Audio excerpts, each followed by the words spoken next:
All right. Obviously, credit to USC. They made the plays you had to make to win the game. Thought the quarterback really stepped up in the third quarter, made some plays on the zone read. And, obviously this is a very bitter pill for us to swallow. We had a lot of opportunities to win the football game.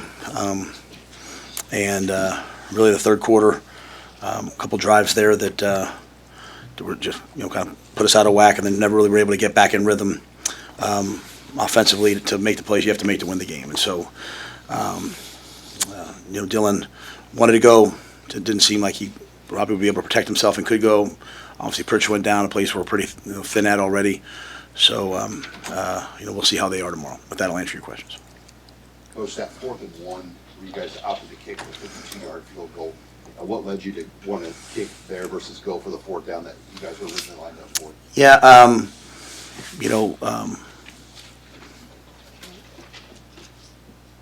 we thought we'd make the field goal. That was the kick line. The kick line on that side was like, hey, I went up to the special teams coaches, and they said, no, he'll make it. It seemed like a good time to take points. He's made the 53-yarder against Kansas City, kind of a similar situation. And, at that time I just thought, hey, if we feel good about it, let's take the points. And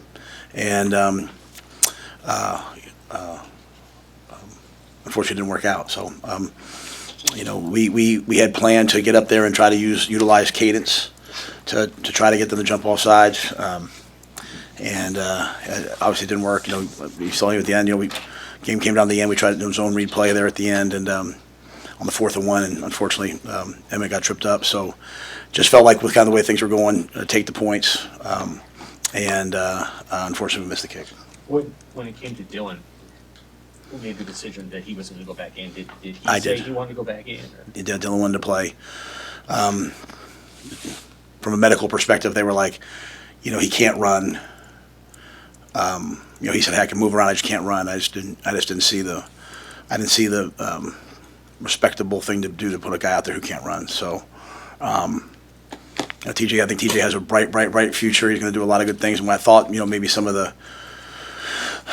He might be able to run, make some plays, but really at the end of the day, I just don't think you can put a guy out there who can't defend him, protect himself. I don't think that's the right thing to do. So, the trainers didn't want him to go out there, but they didn't say, no, he can't. They just kind of were like, hey, he shouldn't be out there. So I told Dylan, I love you too much to ask you to play when you're hurt like this. When TJ was in there, how much of your playbook, how much could he handle of what you guys wanted to run when you took it pretty in the game plan this week? Yeah, he did all the things in practice. We had to go to a wristband, just some of the verbiage and all that stuff. He doesn't get as many reps at it, so I think some of that stuff, on that one drive in the red zone, the play we fumbled the snap. I think we'd have walked in on the screen. We had a great play versus zero call, and so, but he did a good job. I had to call timeout one other time where we were just kind of a little discombobulated with how we were lined up. And so, your first time playing in that situation, in that crowd, in that atmosphere. I thought he did admirably. And if he has to play next week with the full week, I think he'll play really well. So proud of him, proud of his effort, proud of the way he went out there and did it. But obviously, anytime you're starting quarterback, you lose your starting quarterback, and a freshman goes out there, it's going to minimize some. And I think just some of the things, just had to get into the huddle a little bit more so he could communicate it. Obviously, it's not what we had planned on, but it is what it is. How would you size up the defense tonight? They obviously. Good first half. Those 2 long pass plays got you in the second half a little bit. Yeah, anytime we give up 200 yards rushing, we're not going to be happy. At the same time, I don't think anyone's held them, for 21 points very often. They were explosive, and so I thought they had some really, really good moments, some valiant moments. But we lost the game, so we'll have to get better. Matt, what was your view of the play that Dylan got hurt on? It looked like kind of a lot of chaos back there in the pocket. Yeah, we had run the ball, and then he called a play action pass. So it's a kind of a one-on-one shot to Dane, and I have to see the play. I haven't seen it. I think you would say to yourself, I think in that play you're not thinking, it's maxed up protection, like, hey, we're taking a shot, not there, get out of it. I think Dylan was trying to make a play, and it ended up, unfortunately, getting him hurt. I have to see exactly, what happened to see who, what, when, where. But, you know, we had good rhythm. We were running the football, and so he ran that play. He ran that play again. He actually called the play action pass once before, and Dylan audibled it to the run because of the coverage they were in. We had the one-on-one coverage. He said, I'm going to take a shot to the receiver, and just, you know, the guy maybe felt like the guy wasn't covered, and then just kind of held it and started running around. So in that situation in the red zone, we just get the takeaway. We'd love to just protect the football and get out of there and, you know, get away with points. But again, I look forward to seeing the play on tape. How good did you feel at that moment? 14-6, you just got a turnover. You're in their red zone, like you said. You know, I mean, I think for us, you know, we know, like I said, I think you guys would know better than me. They score a lot of points a lot of times, right? So we knew we were just going to have to keep playing, right? So it wasn't like any one play was going to win or lose the game in the third. We were just kind of like, hey, kind of going back to the decision to take the points instead of going for a fourth one. It was just kind of like, hey, let's just keep collecting points.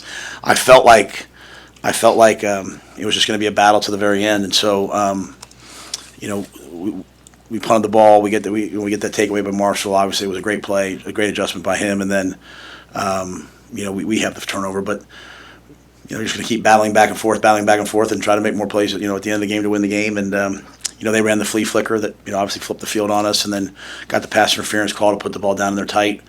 Other than that, we were holding people. You know, we've done a pretty good job of holding them to field goals. You know, until then.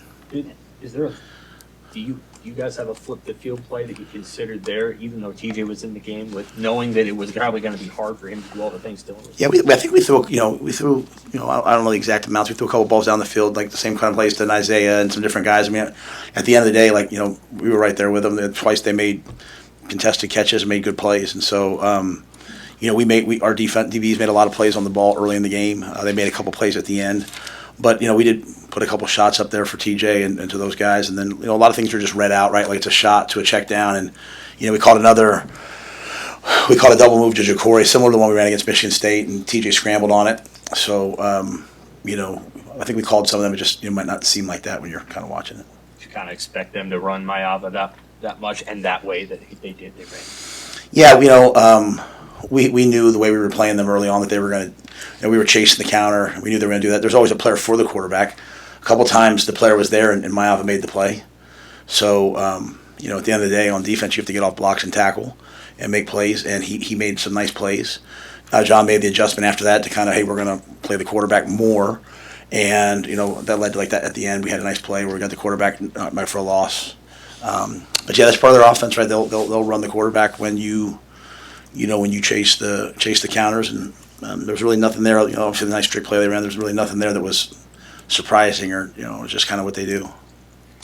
Can you speak to the energy that you guys got from the crowd at the beginning and being up 7-0 after the first quarter? Did you feel like, looking back, that there was an opportunity to have done even more on offense there? Again, like I said, Mitch, like I just know it's going to be a battle. I mean, they played Notre Dame to the very end. They played it. You know, all along I told the guys, like, we're gonna play back and forth. It's going to come down to the end, and you're going to have a chance to win the game. Man, we had a chance to win the game. Now, could it have been better? Should it have been better? Absolutely. But, you know, we kind of knew that's you know, what it would be like. It's a big time football game. They're in the position they're in as a result of what they've done. I thought the crowd was amazing. The energy was amazing. The atmosphere was electric. I thought it was special. I thought our guys had some. You lose your quarterback, your left tackle. You have a couple tough breaks go against you, and you continue to battle. That's why I love these guys. So I think that's why we're probably, you know, the loss is hard to take, but it is what it is. But yeah, I mean, I thought we had a good plan to run the football, and pop some runs early that helped us. Matt, Emmett went over 1,000 yards tonight. Can you speak on his effort, what he gave you guys? Yeah, I thought he was, as always, elite, and caught the ball, ran the ball, made plays, and proud of him. I thought our offensive line blocked and protected well, and, you know, really I think the only sack we gave up was that that one on the play action pass that unfortunately got Dylan hurt.